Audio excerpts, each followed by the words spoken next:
Hey guys, if you've been watching my planning videos, you know I love to read. I make time for it every day in my planner with 10 pages as a daily goal. By the end of the year, I've read 12 books. Today, I'm making a fun little book tracker in the spare pages in the back of my passion planner. Let's go ahead and get started. As some of you know, I'm not that great at drawing, so initially when I was looking for inspiration for this page, I was hoping to find an easy tree to draw and then write the name of the books in the leaves as I read them. But then I found this really adorable drawing on Pinterest and it looked easy to draw, so I drew it with pencil.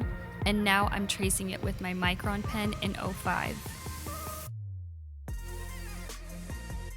Even though this is a goal that I set at the beginning of the year, the reason I waited till June to share this was because I wanted to share with you what books I've read, and I've read some exceptionally well-written books this year.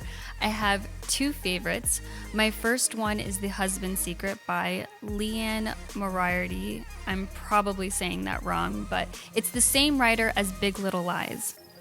The story is about a happily married woman with 3 children who finds a letter from her husband addressed to her to be open only in the event of his death. She doesn't open it at first, but when she finally does, it changes their lives. The story goes back and forth between several different women who live in the same town, very much like Big Little Lies, but this book has one of the best endings I've ever read. I was uncontrollably crying and secretly hoping that David wouldn't walk into the room because I'd have to explain why I was crying. Therefore, I'd have to tell him the whole story about this woman who finds a letter. Okay, being realistic, I told him the story anyway.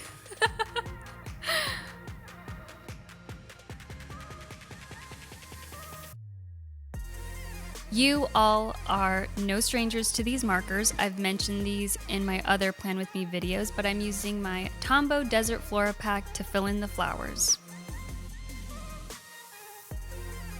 My next favorite book is The Island of Sea Women by Lisa C. I've been a huge fan of hers for years. I've read Shanghai Girls and The Tea Girl of Hummingbird Lane. I absolutely love them because her stories always focus on a female lead.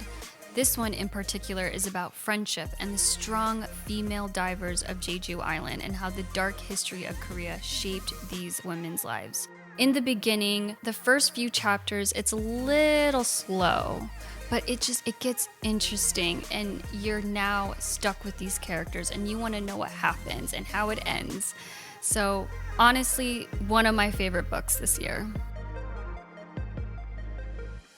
When I first started this, my goal used to be a book a month, but having that as a goal didn't work out for me. I really needed to break it down and ask myself, how can I finish a book this month? If I read 10 pages a day, it's not an overwhelming amount. It's the right amount of pages to leave a dent in whatever I'm reading. If by any chance I fall behind, I just make it up another day instead of losing track of it. For instance, if I read 50 pages in one day, I'll highlight 5 days. If you're thinking about implementing this in your daily routine, I recommend tracking exactly how many pages you've read, even if that means you've read a book in 2 days. If you're wondering how the writing in the middle looks perfect, it's because I used a stencil. You guys, this turned out so much better than I anticipated. I'm really proud of myself. Thank you guys so much for watching. If you like these kinds of videos, be sure to click the like button and subscribe to the channel. Let me know in the comments down below what books you've read this year or if you have any recommendations. Bye!